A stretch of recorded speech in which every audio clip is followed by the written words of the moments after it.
میں تو کبھی کبھی سوچتا ہوں جو لوگ بے حیائیوں میں اتنے آگے بڑھ چکے ہیں، مثلا ایک نوجوان ہے، وہ بے حیا لڑکیوں کے ساتھ پوری رات لگا رہتا ہے، کیا یہ اپنے بہن کو روک سکے گا؟ نہیں روک سکتا۔ کیا یہ اپنی بیٹی کو روک سکے گا بے حیائی سے؟ بالکل نہیں روک سکتا۔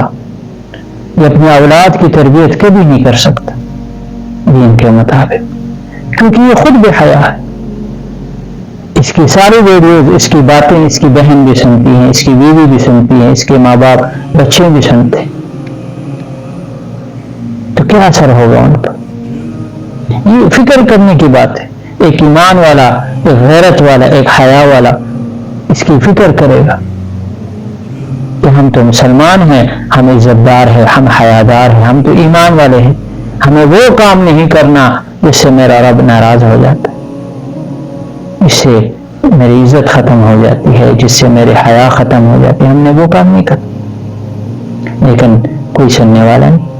اور بعض لوگ تو ان بے حیا لوگوں کی اتنی مدد کرتے ہیں مالی لحاظ سے، ان کی باتوں کو شیئر کرتے ہیں اور ان کی ویڈیوز کو شیئر کرتے ہیں، وہ اپنے انجام سے بے فکر ہیں، بے خبر لوگ۔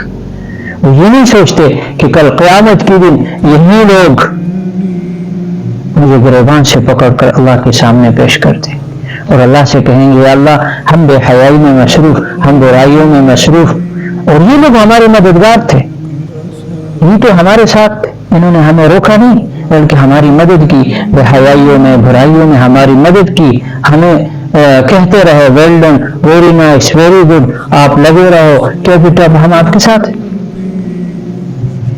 انہوں نے ہمیں روکا نہیں بلکہ ہماری مدد کی، ہماری حوصلہ افزائی کی، اور وہ مدد کرنے والے وہ بھی ساتھ ساتھ اللہ کے عذاب کے مستحق بن جائیں۔ تو ایمان والوں کو سوچنا چاہیے،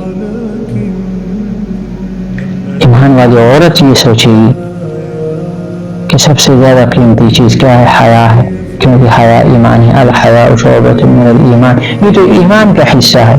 جب حیا نہ رہے، رسول اللہ صلی اللہ علیہ وسلم نے فرمایا پھر جو چاہے کر، اور اللہ جل شانہ کا فرمان ہے من تشیع الفاحشۃ فی الذین آمنوا لہم عذاب علیم فی الدنیا والآخرہ، کہ جو مسلمانوں میں بے حیائی پھیلائے گا اس کے لیے دردناک عذاب،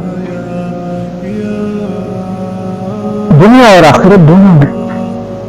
لوگ کہتے ہیں ہم تو بے حیائیوں میں مصروف، ہم تو زناؤں میں مصروف، ہمیں تو کچھ نہیں ہوا۔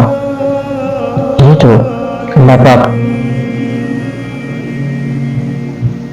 دین دے رہا ہے کہ میرے بندے جو چاہے کر، ورنہ اللہ مشرکوں کو اس دن پکڑ لیتا جس دن وہ شرک کرتے، کافروں کو 1 منٹ میں پکڑ لیتا۔